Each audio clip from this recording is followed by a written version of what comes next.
over the break in December, Kevin and I had traveled to Florida for a little bit, and we were in the airport, and I'm always carrying a book, even though I barely read it. And then Kevin picked up your book, and Kevin had read the entire book in a week. Welcome to the Linen Suit and Plastic Tie podcast. This is the podcast where we dissect and analyze the amazingly powerful art of storytelling and learn how to harness storytelling to supercharge our everyday lives. I'm Gaurav. And I'm Kevin. You know, Gaurav, we start off every one of our episodes saying our names, but come to think of it, everyone has a story behind how they got their names. I feel like something interesting to talk about. So, Gaurav, what does your name mean? So my name is Gaurav, and it translates to pride in Hindi. And what's cool about my name is it's traditionally spelled Gaurav, and my parents changed it because I was born in Canada to Gorav. So it's a little bit easier to spell. And there are other people who use this spelling, but it's always made it a little bit more unique, and I've always loved it. And my middle name's actually Nicholas because my parents wanted me to have the choice between a more Eastern and Western name. And it was a really powerful choice. And when I was moving to the States from Canada, I was thinking about it too. But I've loved my name. I think it makes me a little bit unique. I do sometimes, get a little anxiety when introducing myself to someone because sometimes I mumble, sometimes I don't pronounce it correctly. But it's always that weird exchange where I'm like, it's fine. And they're like, no, I want to get it right. I'm like, it's fine. The one thing, though, is I do not use my first name at coffee shops anymore.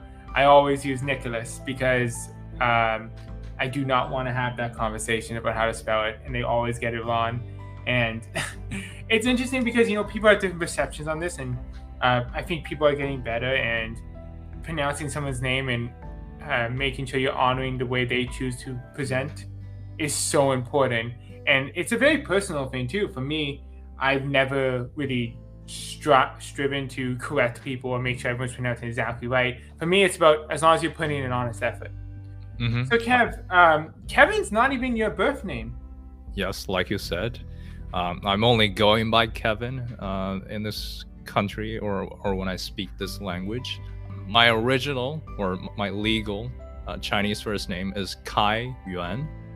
Kai means to open, to begin, and Yuan means the beginning of an era or simply the beginning of a year. And I got this name because, fun fact, I was born on New Year's Eve. So that's how I got my name. I was born kind of at the beginning of another year, another era. And yeah, this is a whole gigantic debate among a lot of Chinese people. What name should you go by when you're in a different country or different environment? Some people feel like, you shouldn't mask your identity with a different nickname or code name. Whereas on the other hand, some people think, I just don't want to get my name butchered because Mandarin is different from a lot of different language, and I'm getting into my linguistic nerdy, side a bit. But you have to pronounce it in a certain tone, which is a feature that many languages simply don't have. But without digging too deep into this rabbit hole, you can call me Kevin. There are great stories associated with everyone's names. We are talking so much about our name today, partly because of the amazing guest we have. This week, we are talking with Kirthana Ramisetti. She used to work as an entertainment reporter for Newsday and the New York Daily News. But more recently, she has come out with this amazing book called Dava Shastri's Last Day, in which the names of characters play a pretty important role. But before I get into that, Gaurav, would you care to introduce to us what the book is about? So Kevin, Dava Shastri's Last Day is an amazing story about a billionaire 70-year-old Indian immigrant, a second-generation Indian immigrant, who is dying. She knows she's dying. She knows she's dying soon. And so she's decided to tell the world that she died a day before she was set to essentially medically take her own life with a doctor. And the reason she did this was so that she could see the world's reaction. She can read what people are writing about and saying about her. Because she was a billionaire, she was a public figure, and there will be people who write about her. So she wanted to experience that. But what she didn't expect was two of her biggest secrets to come out. And so what she had done was she summoned her whole family to this kind of rich island that she owned, and told them she was dying, and told them that she announced news to the world. So in this story, we see Dava struggle with her secrets coming out, her family discovering these secrets, and struggle with what is going to be remembered. It's a fascinating story of family and legacy and the immigrant experience and all these essential truths that affect us, and the idea of what will the world say about me when I die. So without further ado, let's get into it.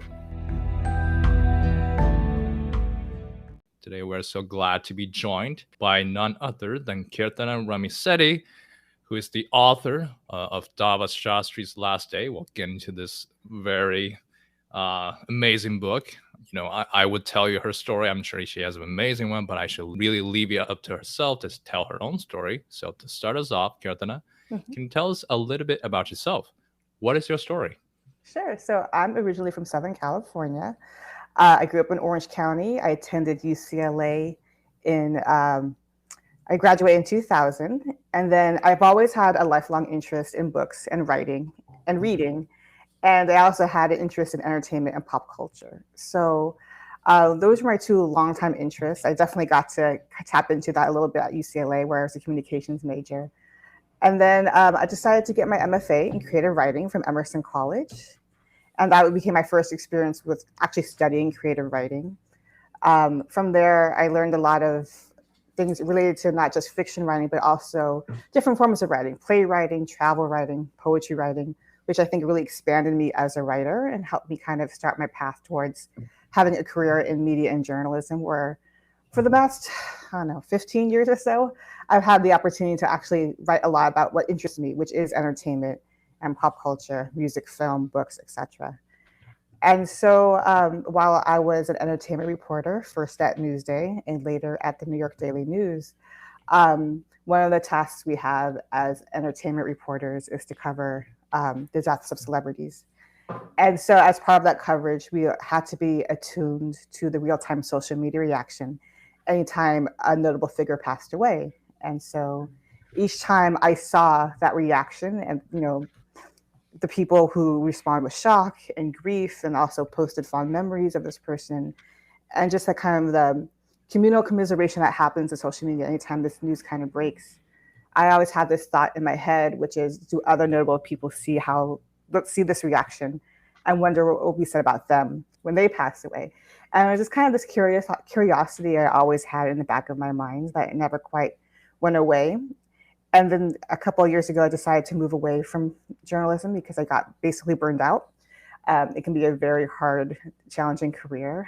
So while I was trying to figure out my next move, and I went into freelance, but I thought, well, you know what, let me try writing this novel. It's been my third time in about 20 years trying to write a novel. So I thought I would take this premise that kind of stayed with me that developed while I was an entertainment reporter, and kind of that curiosity about that premise and that idea that stayed with me, and kind of explore it in novel form, which is the idea that what if somebody was so obsessed with how the world perceives them that they actually leak news of their death early, just so they could read about what their legacy is and what people remember them for.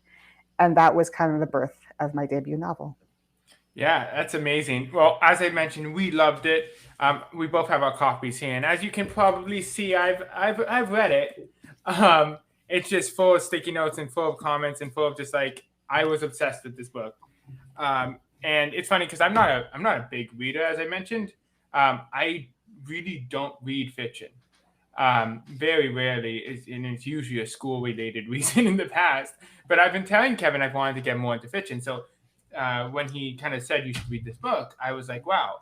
And so much in this I related to. as someone also who, I was born and raised in Canada. I am Indian descent, but I've always had that kind of divide that you talk about in this book, where it's like, I'm not from India, I don't speak the language, and then when interacting with people who do and who are more deep in the culture, deep in the religion, there can be a little bit of that, outsider feeling that I think Dava in this book really talked about feeling. And so this is one of the many ways I really related to this book. And it was so fascinating. So there's so many things we want to get into. And I think one thing I'm going to remind y'all of and the audience of many times is I know these aren't real people, but I'm going to talk about them as if they are. Definitely really pretty lively characters that Gaurav and I thoroughly enjoyed. But I do also want to quickly get into your career as an entertainment journalist. I imagine as you write about the deaths of celebrities, you also have to include kind of a short summary of their lives. So that is a pretty unique type of storytelling there. So could you help us detail a little bit how you apply storytelling in that field as you write it, entertainment, news, and what constitutes a good entertainment story? Well, that's actually a really good question, and one I haven't thought about in quite some time because I haven't been in the grind of trying to create. At the time when I was working at New York Daily News, for example, I was writing anything between 4 to 6 stories per day. So it was all kind of instinct and adrenaline because you just had to kind of get the story out and move on to the next one. But I was thinking about this question about what makes a good storytelling in a news article, and in this case, an entertainment news article. And it's all about letting the reader know, why is this story important? Why is this a story? You see the headline and you should click on it. And I was thinking about, a headline is kind of similar to a title, right? You saw my book's title and you found it intriguing. That's the same thing we'd have to do in terms of writing a headline. Even if you never heard about the celebrity per se, as for example, if we're talking about an obituary, you're trying to distill the essence of that person in a headline, or what makes them notable, or what makes them a person want to click on this person's click on the story and make them want to learn more. So it's very much about distilling what makes this person important, what their individual legacy was, and then also what the impact that they had on maybe their community, the industry, and just the world around them. So it really depends. Sometimes we'll write a story about a celebrity, and they're not the most famous person, but they did some 1 or 2 notable things, and you definitely kind of bring that to the forefront. And then during my time as a reporter, we had to cover, for example, the death of Robin Williams, and that's a celebrity death that I always remember, because sometimes when a news story in general might have the shelf life of, let's say, 24 hours, and then people kind of move on to the next thing. But because Robin Williams was such an icon, and his death came as such a shock, and the nature of his death was such a shock, it was a story that had ripple effects for weeks, that as we reported on different angles of the story, from his legacy that he left behind, the nature of his passing, which was very tragic, and what his death meant to so many people in so many industries, from comedy to film to general pop culture. So these are the kind of things you have to think about in terms of when you're reporting on a story, especially if a story that's on an ongoing nature. You kind of have to be responsive to, well, why are people interested in this person? And what can we do to make sure that we share the latest information or the most interesting information as it comes out? You also happen to be our very first guest who is a novelist, or someone who writes literature of a fictional nature. And fiction is a very unique form of storytelling, and it is definitely one of the most long-lasting forms of storytelling we have, dating all the way back to the very ancient of times. And it's so interesting because these stories are mostly not real, not stuff that's happened. So to you, and this calls on your creative writing roots a little bit, why do you think we are constantly so drawn towards fictional stories? I think it's because, I think back to, my very early days as a reader, and books can transport you into other worlds and other perspectives. So often we're kind of in our day-to-day lived experience, and we only see things from our point of view. And I think fiction is a way of kind of challenging our own ideas of what life can be like or should be like, and also kind of takes us away For me, it kind of sometimes, especially when I was younger, I considered it a form of traveling. When you're younger, you're not very much in control of your destiny. You kind of do what you're supposed to do. But with books, I feel like I can explore the outside world in a variety of ways, in terms of character, in terms of location, in terms of the kind of storytelling I was reading. Um, and I found that very valuable. And I always find it very valuable to this day that fiction is a way that we can even though it's made up, you can also so often get down to essential truths in fiction and storytelling. And you can honestly sometimes see yourself in a new eyes by seeing how a character lives his or her life or the choices they make. So I think it's a great way of kind of getting outside of our own heads and our own day-to-day experiences and kind of being introduced to new ideas, new perspectives, new ways of being, new cultures. And it's just, it's just so important. That's such an important kind of ideal. And it's something we talked about with one of our guests in season 1 about these relationships we build with fictional characters, these kind of parasocial relationships where you are building resiliency through these characters without having to experience it yourself. You're understanding the emotions and connecting with them. I wanted to add also, I think fiction is so important because it teaches us empathy. It's so easy kind of stay in your narrow point of view and your narrow perspective. And when you see other characters and how so often, novels, fiction, you're dealing with conflict and how do characters navigate conflict and whether it's internal conflict or external conflict. And just seeing a character kind of endure whatever they have to do kind of provides a greater empathy because it might bring you a perspective on something like if you were in similar shoes, how would you approach that? Especially in our day and age where I think we're so much locked into our bubbles about this is what I think and I don't want to hear another perspective. It's so important to have the kind of empathetic thinking that I think fiction and storytelling can provide.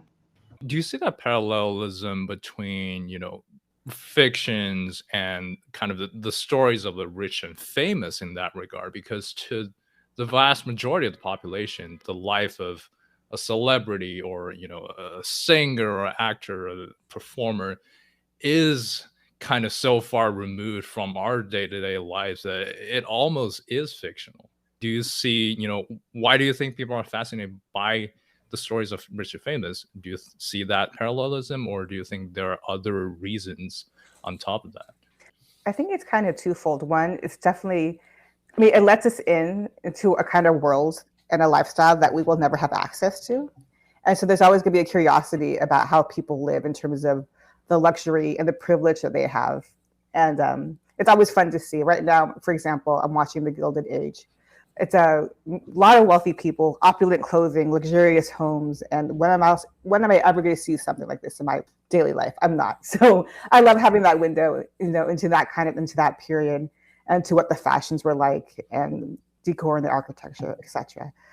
But also, and I think the other thing is, I think there's kind of a sense that we kind of are happy to watch the wealthy, in fictional storytelling because we learn that, even with all their wealth and all their luxury, they're not necessarily very happy. None of that makes them happy. If anything, it can, expand their misery or the fact, their own inner conflict or dislike of themselves. And that can somehow, you think of Succession, people love that show, even though they hate everybody on it. And part of it's kind of fun. They're very smart characters and they're very kind of lethal to one another, but it's kind of to see, no matter where they're traveling on a private jet or if they're in Scotland or wherever they are the most miserable people there, and they don't even seem to be enjoying it. So it just kind of makes you think like, okay, I love watching this, but I can see that if I was there, it might not necessarily be any happier than I am now. There's so much to unpack there, and that idea of the rich and famous being in kind of their own little bubble, and we see this through this fascination through, just the money that people spend for pictures or for all these magazines that they them or the television shows like Succession. It's such an interesting world. And you mentioned kind of the Gilded Age, and made me think back to the book as well. The book takes place in 2044 for the most part, and then goes back in time. But it's often when you see books go in the future like that, it's more for like science fiction reasons to like tell us about the future. But the book's pretty isolated in one kind of low tech environment. So why was it important that took place in 2044? It was a purely indulgent decision on my part. So before I wrote Dava, I had written 2 previous novels that hadn't worked out. So when it came time to write this novel, I'm like, well, let me write about let me really go for it and try about write about everything I'm interested in. So it's family, legacy, celebrity gossip, and music. Music is a very big deal to me. And so at the time I was writing it, I really didn't think anyone was going to read it, right? I'm just kind of writing it for myself. And I really wanted to explore how music can really shape a character's life throughout her entire life and in many different ways. And so I thought, if I'm going to write about music, let me write about the music that shaped me and inspired me. And that's why I set in 2044, because once I figured out that my main character was going to be a matriarch and she was going to have children and she was going to have grandchildren, but I also wanted her to have my musical references. The way I could accomplish that was by setting the book 20 years in the future. So I did. And it made me a very happy writer to be able to kind of talk about music in the way it shaped me through the character of Dava. And I was so lucky because I knew there was an unusual choice to make. It's not a normal choice to make. There's no reason the novel really needs to be set in 2044, except I wanted Dava's life, like her 20s and 30s, to kind of take place when, our current era. But it made for a really memorable writing experience for me. I really consider this book to probably be one of the great creative experiences of my life in terms of the joy it gave me. And one of the reasons is that I decided just to be completely indulgent and set the novel 20 years in the future so I could write about the music that I wanted to write about.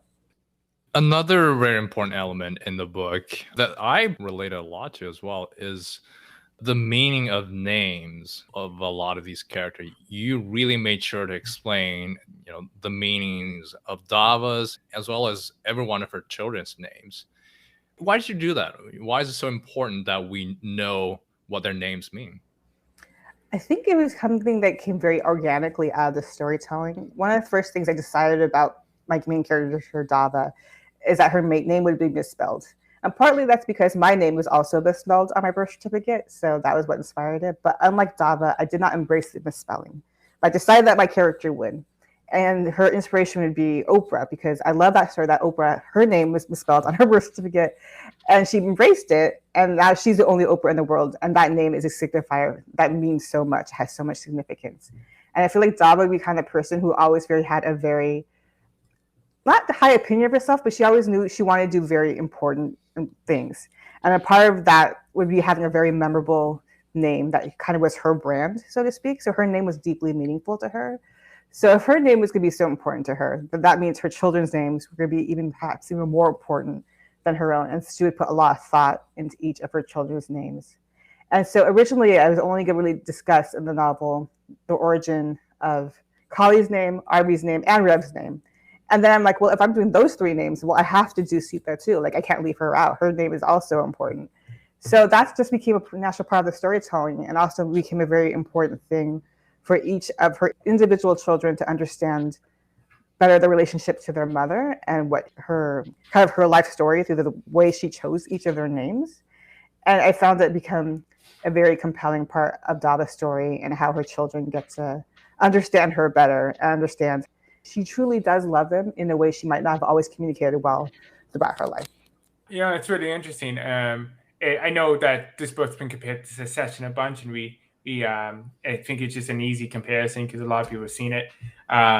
It's interesting because I think I was listening to an interview Brian Cox, who plays the father in Succession, was doing about the show, and he said one of the first things the writers told me was that he loves his kids. Right. And that was very important to the character. And it was just showing in that unique way. And I think that's similar with Dava, where she does truly love her kids. Unless I'm totally wrong, and I don't think I am. But she does truly love her kids. And it's a very complex relationship, as all of our relationships are with our parents. And I thought that was just such an interesting story. And it brings up that importance of legacy, and how naming her children was another part of her giving them a legacy. Why is this legacy story so important to Dava and so important to the book as a whole? And why is it compelling to us as humans? That's an excellent question. And I think for me, it started out with just kind of thinking through the premise of the novel. When I first decided, okay, I'm going to have a main character who's going to leak news of her death early so she can read her obituaries. The first question I had to ask myself is why? Why would she do this? Why is this so important to her? And one of the first things I thought of was, well, it would have been very easy to make her a celebrity because I could, understandably, I can imagine an actress or a pop star of some kind maybe would do this. But I wanted to kind of not kind of take it completely down the celebrity route. I thought it'd be more interesting if my character does this because she's entirely self-made. And that way, she didn't marry into wealth. She doesn't come from wealth. Everything that she built up for herself, she did on her own. And so if that's the case, then her legacy would be really important to her, and not just her personal legacy, but the fact that her name could live on through the work of future generations. And that is when I kind of found Dava as a character. It's not just about I want to read really great things about myself. It was more about she just wants to make sure that all her life's work is recognized and it seems and feels that has a place in the world that actually did do good, as much good as she thinks it does. And beyond that, it'll make sure that the work will continue and people will understand what the Dava Shastri name means. So all came out of that. One thing I have to say, what was interesting for me, a lesson I learned as I was writing this novel. I used to think the word legacy belonged to the notable, the famous, because those are the people's lives that we learn about. And then as I wrote this novel, I realized, legacy is a word that belongs to all of us. We might not be famous or well known, but we all kind of have an impact on the people in our communities, in our neighborhoods, in our workplaces. And legacy is just important for us to think about as it is for a person who, is much more well known in different kinds of spheres. So that's, I think, why it's so important is that we all, one of the things I learned while writing Dava's character is really interesting to write a character who's 7 years old and has seen her life evolve and change in many different ways, in ways that she didn't necessarily expect to happen as well. When you do that, you kind of see the grand sweep of your life, and you can see how much that can impact people for good or for bad. So maybe we should really think about the choices we make, because we're so much more impactful on other people than we realize. And so that's what I learned a lot about the concept of legacy, just in terms of writing and exploring Dava's character. Yeah, because I think what's really interesting about this book and this idea of legacy that I think we all kind of grapple with, what's the impact we're having? What are we going to leave behind? And it's such an essential story. And what we talk about a lot with storytellers, and whether it's a novel, whether it's data storytelling, whether it's giving a presentation to a bunch of salespeople, all storytelling is about truth. It's about finding those essential truths that resonate with a person. And I think we all grapple with this idea of legacy. And what I find really interesting about the book is there's this kind of idea of familiar internal legacy, like what's my legacy within the family? And we see this through her conversations with her grandchildren and these kind of interactions she has with them. And then also that public legacy. Because I think in the first year, when you think of legacy, especially her idea was, okay, how's the public going to remember me? How's the future going to remember me? I'm a public figure. But the more impactful story, the one that kind of connects with people more, I would say, is the internal legacy. Like you said, is that idea of, well, what is my relationship with my grandchildren? What are they going to remember me? And I really love how this book kind of talks about both types and kind of finding that importance between both, because they both do serve a role. Ultimately, that's one of the things I want to explore. I think, I definitely brought my entertainment reporting background to this novel in terms of how her legacy would be perceived and how it would be altered once her two big secrets come out about her. And so she's no longer seeing the story she was hoping to see. But what was much more interesting for me to explore ultimately was the fact that she has to really grapple with her relationships within her family and the personal legacy she has with every single member of her family. And she had to really reckon with the fact that as much as she wants them to be a certain way and carry on her legacy a certain way, she has instilled in them the values that she wants them to carry on after she's gone. And so she has to kind of do the work and kind of reckon with the fact that her relationships she wanted to build with them haven't always been strong enough for them to want to comply with her wishes, so to speak. But it was really, writing that scene with the grandchildren was one of my favorite scenes in the novel, just because I think you really get to see Dava really kind of being vulnerable in a way she doesn't really let herself be vulnerable. And so, yeah, it was really, really fun and interesting to explore private versus public legacies. I related so much to this story. I'm an Indian Canadian. I was born, my parents were all born in the West.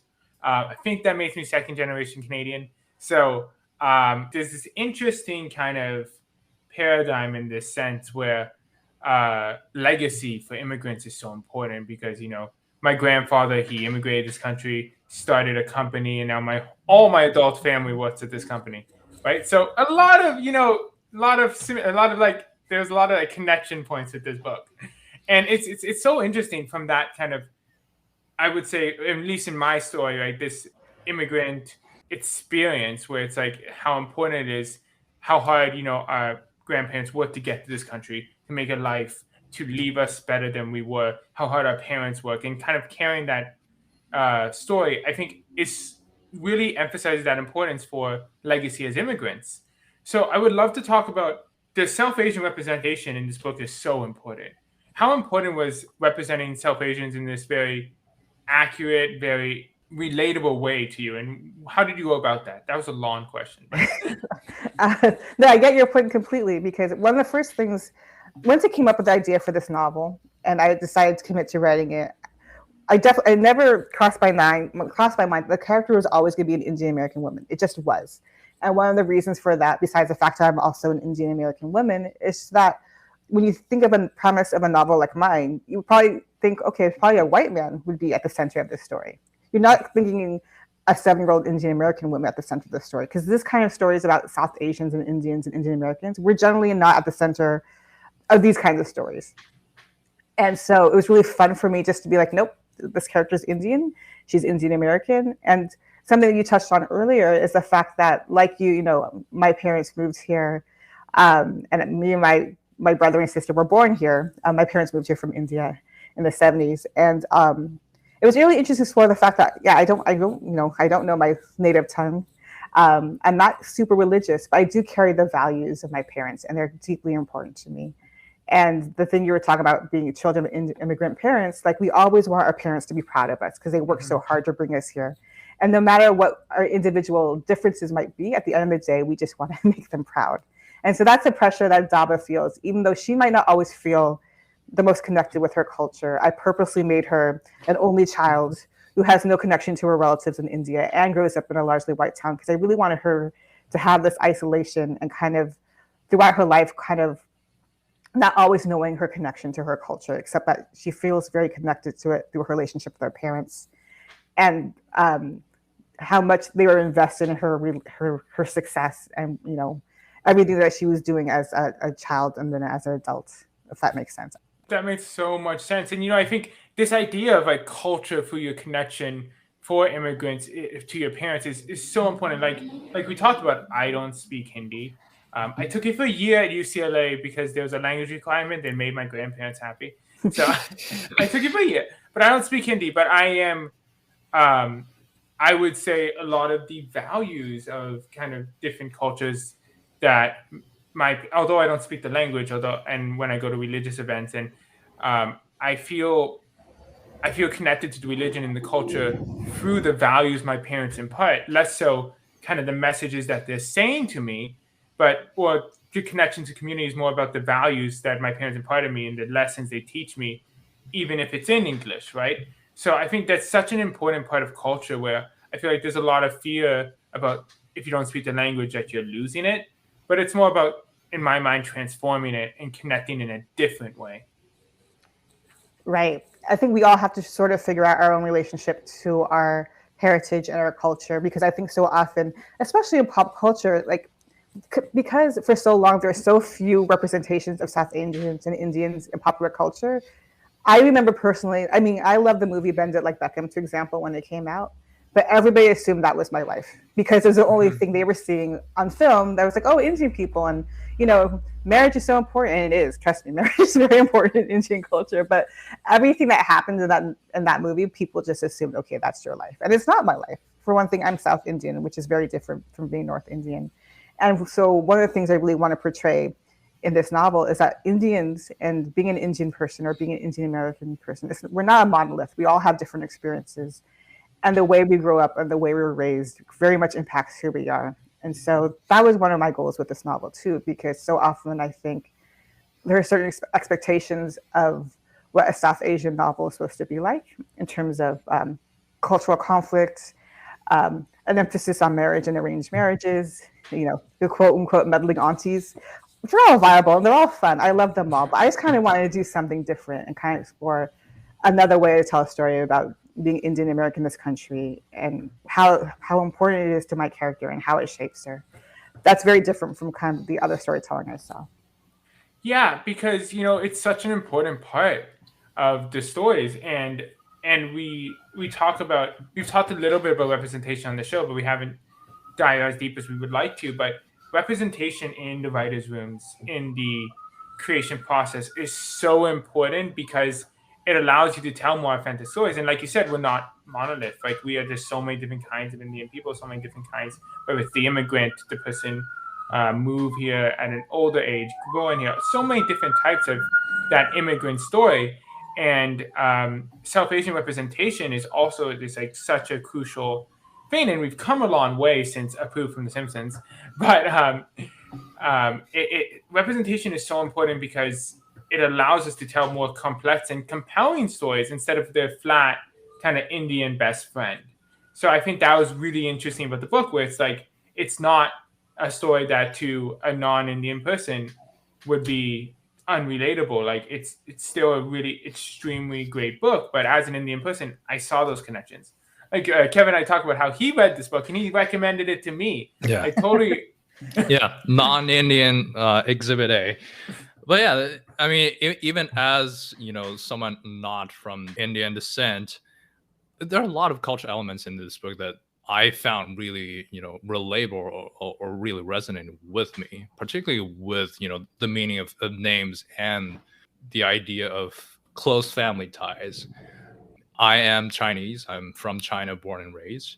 I will not be able to, fully appreciate the Indian cultural element in this book, but naming is a very important part in the Chinese family culture as well. And I have been close with my grandparents too. So those are the parts of the book that really touched me. And these are, I think, really some cultural elements that are universally critical. And I would definitely recommend this book to anybody. It's that interesting thing we've been talking about this whole time. Even with like audiobooks and music, we've kind of danced around this idea that different people read stories differently, right? And find different truths. And the most important part, and love to get your thoughts on this, is telling essential truths. Like legacy applies to everyone, but the South Asian aspect will hit me a little different than it'll hit Kevin. But maybe the naming aspect hits Kevin a little bit differently because he doesn't go by his birth name in America, right? So, and it's so interesting because it's kind of these intersections with fiction story about writing a relatable story and writing a popular story is about finding those hidden humanity truths that tie us all together. Yeah, 100%. That's what we turn to fiction for. I think you're right. I think that's a really good point you make, that we turn to a certain novel because we were looking for specific things. And there are some aspects of the novel that might be more resonant for one person than the other. But as long as what brings it all together and hopefully makes it a compelling experience for everyone is that essential truth of the character. And more importantly, the evolution of a character. The reason we read stories is that we want to see the character achieve or learn some essential truth about themselves and the world around them. And ultimately, hopefully, even though my character is Indian American woman, and she's a billionaire, by the way, that's not very relatable at all. But even though she's a lot of things that we might not personally relate to, hopefully this journey she goes on in terms of figuring out her relationship with her past, figuring out her relationship with her children, and figuring out how she's going to make, come to terms with the idea that she's actually dying and what that means for her. And how, like, I think one of the lines in I Say is like, she has to figure out how you say goodbye to life itself. And I think those are all things that we can all relate to no matter what our backgrounds are. And that's what we search for in novels, is try to kind of figure out things in our own life by seeing how other characters kind of deal with them in their stories.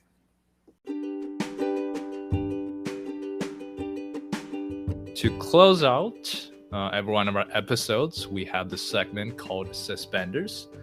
It works like this. We ask you a fun, random question that's unrelated to anything whatsoever, and you can give us any fun, random answer you feel like. So, question of the day is, what TV channel doesn't exist, but really should? Wow, that is such an interesting question.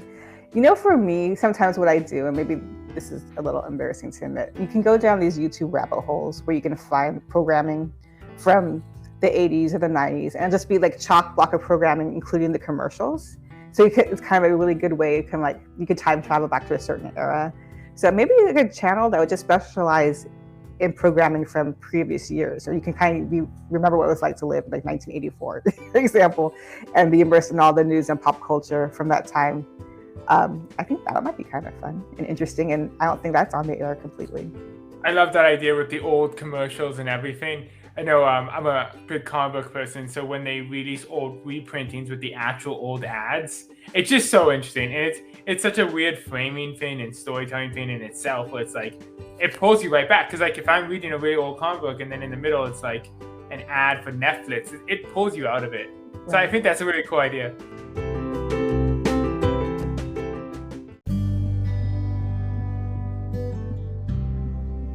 Welcome back to Top Hat. This is the part of the episode where we dissect and analyze some of the key learnings we got from this week's expert storyteller. And this week we had the amazing Kirthana Ramisetti. What was great about Kirthana is she wrote this amazing book called Dava Shastri's Last Day. And it's a book Kevin and I both read cover to cover, absolutely loved.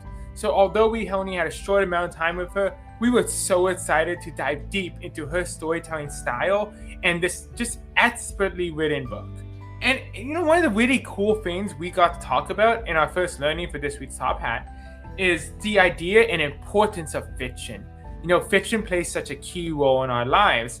And you know, historically for me, that's been more through television and less through books. But I'm discovering the power of fictional books as well.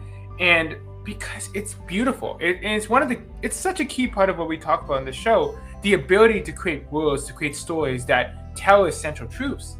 And what we loved about this is we got to talk to her about the importance of fiction to teach us things, to help us go through things, to help us relate to people and go through experiences we'll never actually experience. And this goes all the way back to our episode we did with Dr. Andrea Letamendi, where we talk about parasocial relationships and the power fiction has to make us more resilient people. So it was such a great conversation today because we really got to understand deeper about the power of fiction and how certain books make us better humans and can give us amazing ideas about the future. The different ways we experience fiction, television, audiobooks, the physical text, or the different times in our lives, whether it was before a big breakup or when we were young or when adults, all give us different lenses to view a story. And when we read or experience stories in different ways or at different times, we actually experience them differently in a way that we kind of need at that time in our life. So it's such an interesting and important conversation we had today about the power of fiction. Yeah, and I think another interesting aspect to this fictional work is that it is rooted in Kirthana's reality as well, because she used to be an entertainment journalist, and we did get to talk about this very interesting and often unnoticed form of storytelling that is entertainment news story, or more specifically, stories about the deaths of celebrities and their obituaries, because this is where we get a quick summary of a certain celebrity's life and learn about their impact in a very quick way. And this type of storytelling carries a unique type of responsibility to it. And this is pretty central to this book as well. What impact are you going to leave to this world? How are people going to remember you when you die? This is a type of story where the storyteller has a lot of impact in. Yeah, and it ties right back to a conversation we had with Eric Toda, who was an early hire at Facebook and ran social marketing for them, about this idea of essential truths and how all great storytellers, all great stories, whether it's in the boardroom, whether it's in a sales pitch, whether it's in an amazing fictional book, tells essential truths that can touch someone and impact someone in a huge way because it finds that emotional resonance. And this has been another great episode of the Lead and Soot and Plastic Type podcast. Make sure to subscribe to our show whenever you get your podcast. Leave us a comment and review to tell us what you're thinking. Follow us on Instagram at LSPDpod and on LinkedIn, Linen Suit and Plastic Tie. And thank you again for listening. I hope you're doing well, you're doing amazing, and you are one step closer to becoming a better storyteller. Have a good one.